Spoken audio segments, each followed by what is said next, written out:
Continuamos con la parte número 2 de la lectura de los capítulos 46, 47 y 48. Nos quedamos en el capítulo número 47. Vamos a iniciar la lectura del capítulo número 48.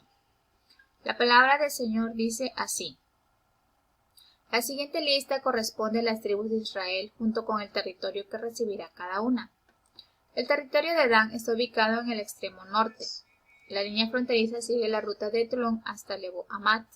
Luego continúa a Sarenán en la frontera con Damasco, con Hamat por el norte. El territorio de Dan se extiende a lo ancho de todo el territorio de Israel, de oriente a occidente. El territorio de Aser queda al sur del territorio de Dan y también se extiende de oriente a occidente. El territorio de Neftalí se ubica al sur del territorio de Aser y también se extiende de oriente a occidente.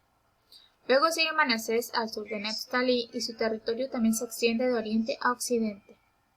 Al sur de Manasés está Efraín, después Rubén y luego Judá. Todos los límites se extienden de oriente a occidente. Al sur de Judá está la tierra apartada por un propósito especial. Esa porción tendrá 13 kilómetros con 300 metros de ancho y se extenderá al oriente y al occidente igual que los territorios tribales, con el templo en el centro. La tierra apartada para el templo del Señor tendrá 13 kilómetros con 300 metros de largo por 10 kilómetros con 600 metros de ancho. Para los sacerdotes habrá una franja de tierra de 13 kilómetros con 300 metros de largo por 5 kilómetros con 300 metros de ancho, con el templo del Señor en el centro. Este territorio está apartado para los sacerdotes ordenados, es decir, los descendientes de Sadoc, quienes me sirvieron fielmente y no se extraviaron con el pueblo de Israel y los demás levitas.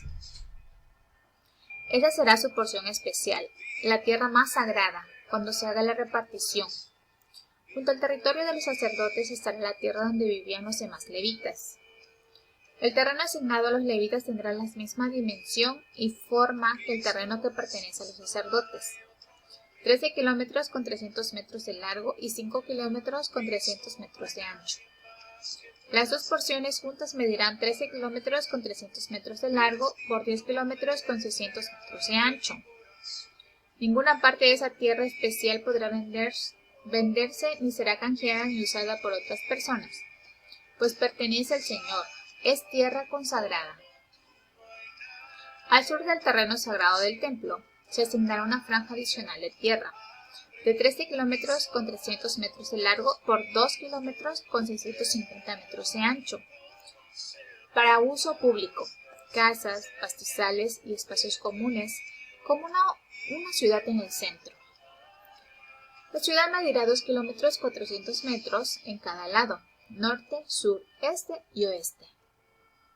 Estará rodeada por 133 metros de campo abierto en cada dirección. Fuera de la ciudad habrá un terreno agrícola que se extenderá 5 kilómetros con 300 metros al oriente y lo mismo al occidente, por el límite del terreno sagrado. Esta tierra de labranza producirá alimentos para la gente que trabaje en la ciudad. Podrán cultivarla los miembros de las diversas tribus que vayan a la ciudad para trabajar. Todo este terreno, incluidas las tierras sagradas y la ciudad, forma un cuadro de 13 kilómetros con 300 metros de lado. Los terrenos restantes, al oriente y al occidente de las tierras sagradas y de la ciudad, pertenecerán al príncipe. Cada uno de estos terrenos medirá 13 kilómetros con 300 metros de ancho y se extenderá en dirección opuesta uno de otro, hacia los límites oriental y occidental de Israel, con las tierras sagradas y el santuario del templo en el centro. Por lo tanto, la tierra del príncipe abarcará todo lo que esté entre los territorios asignados a Judá y a Benjamín, con excepción de los terrenos separados para las tierras sagradas y la ciudad. Los territorios asignados a las demás tribus son los siguientes. El territorio de Benjamín está al sur de las tierras del príncipe y se extiende por toda la tierra de Israel de oriente a occidente. Al sur del territorio de Benjamín está el territorio de Simeón, el cual también se extiende de oriente a occidente. A continuación está el territorio de Isaacar, con los mismos límites al oriente y al occidente.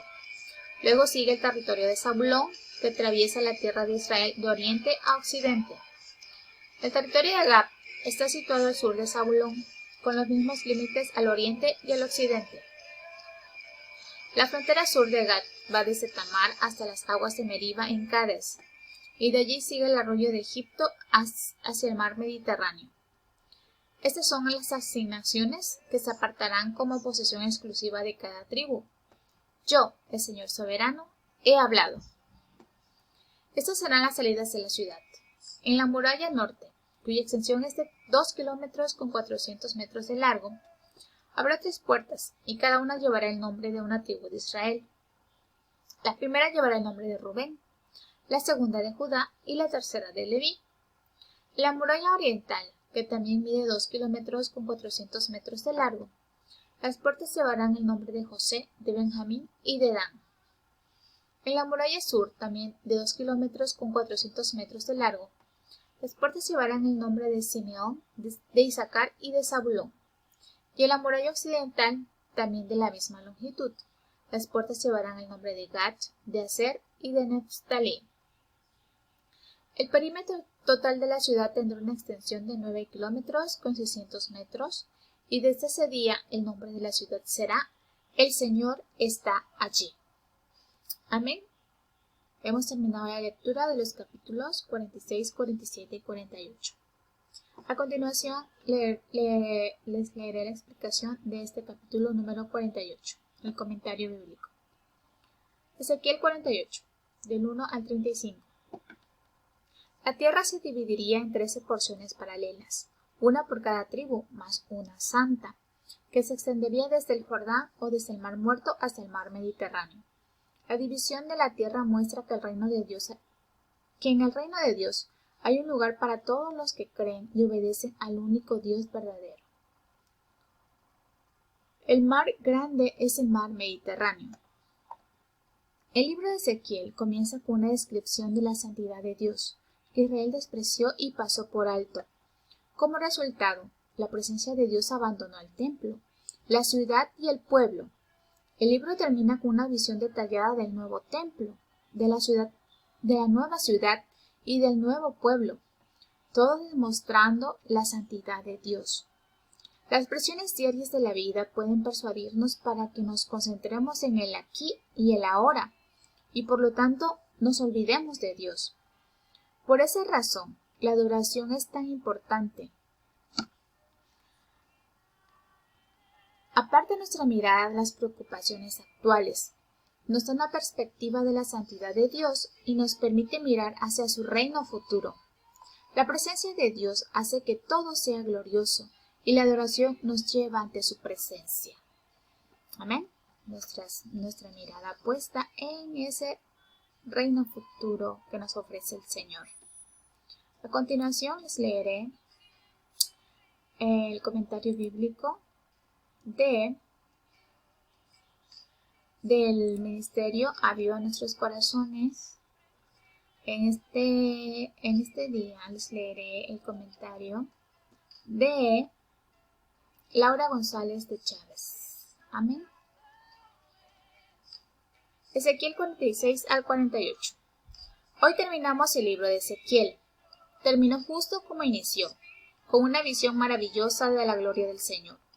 Su gloria se había retirado del templo, ya que el pueblo y los sacerdotes habían olvidado que el templo era del Señor, y no podían hacer y vivir como les viniera en gana. Pero ahora su gloria volvería a llenarlo. Varias veces en estos últimos capítulos el Señor les recuerda esto en la forma como se refiere a mi santuario, mi comida, mi pacto, mis cosas sagradas. La Biblia inicia con el Edén y la caída del hombre, y Ezequiel anticipa algo similar a lo que veremos en Apocalipsis. Un Edén futuro donde Dios restaura todas las cosas y mora en medio de los hombres en santidad y gloria. Algunas cosas que quisiera resaltar de la lectura de hoy. Cada día se debió ofrecer una ofrenda. Capítulo 46, versículos del 13 al 15. Según las instrucciones del Señor para el pueblo, mañana tras mañana debió ofrecerse un cordero, una ofrenda de cereal y de aceite. Dos aplicaciones vienen a mi mente. Cada día debemos venir ante el Señor para buscarlo en su palabra, para presentarnos delante de Él y presentar nuestra alabanza y peticiones.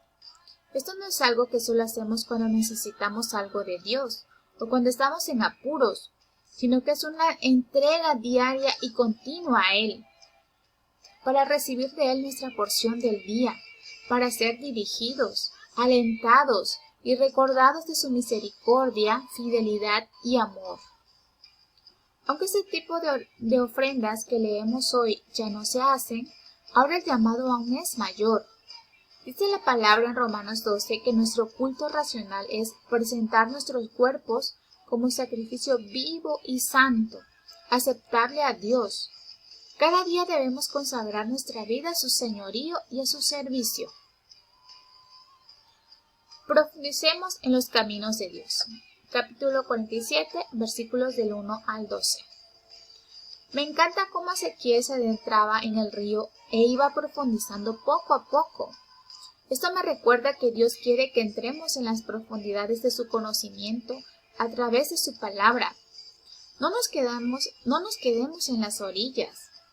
No nos conformemos con los principios básicos de la palabra de Dios y desarrollemos hambre por el alimento sólido. Hebreos 5:12. Dice así: pues aunque ya debieran ser maestros, otra vez tienen necesidad de que alguien les enseñe los principios elementales de los oráculos de Dios. Ya han llegado a tener necesidad de leche y no de alimento sólido. No nos perdamos de los preciosos tesoros que encontramos a medida que profundizamos en su palabra. No hemos cesado de orar por ustedes, pidiendo que sean llenos del conocimiento de su voluntad, en toda sabiduría y comprensión espiritual, para que anden como es digno del Señor, haciendo en todo lo que le agrada, dando fruto en toda buena obra y creciendo en el conocimiento de Dios. Colosenses 1, del 9 al 10.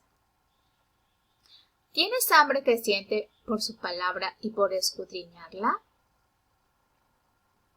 Dios cuida y provee para sus hijos. Dios es quien nos asigna nuestra heredad. Y hoy vimos cómo Dios distribuye las tierras para garantizar que su pueblo no volviese a ser echado de su posesión. Él les asigna territorio y lotes por tribu. Ezequiel da las medidas exactas de cada porción, y es interesante ver cómo la porción central de la tierra estaba reservada para el Señor, designada para el templo y los sacerdotes. Las cuerdas me cayeron en lugares agradables. En verdad es hermosa la herencia que me ha tocado. Salmos 16:6. El Señor les traería de vuelta del exilio. Les daría un nuevo espíritu y un nuevo corazón, un nuevo templo y una nueva ciudad, y viviría en medio de ellos. El nombre de la ciudad sería El Señor está allí. Esa tierra será nutrida por un río que daría vida. Endulzaría las aguas saladas del mar muerto. Florecerá y fructificará sus riberas. Purificaría los pantanos. Habría abundante cosecha de frutos que darían alimento y sanidad. Un verdadero Edén. Hay un río cuyas corrientes alegran la ciudad de Dios, las moradas santas del Altísimo. Dios está en medio de ella. No será sacudida. Para la Iglesia esta profecía se cumple en Cristo, Dios con nosotros. En Él encontramos vida nueva, abundante fruto, sanidad.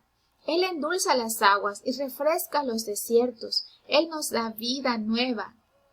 Hoy nuestros cuerpos son templos del Espíritu Santo, y desde allí corren ríos de agua viva que bendicen y vivifican a otros que encontramos en el camino.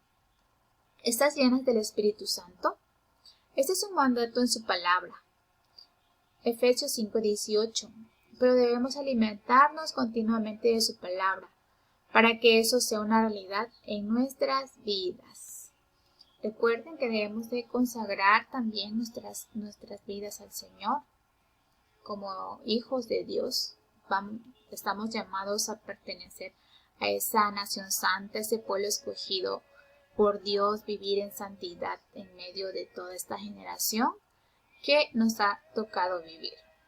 ¿Añoras esa ciudad celestial o estás aferrado o aferrada a la vida de este mundo?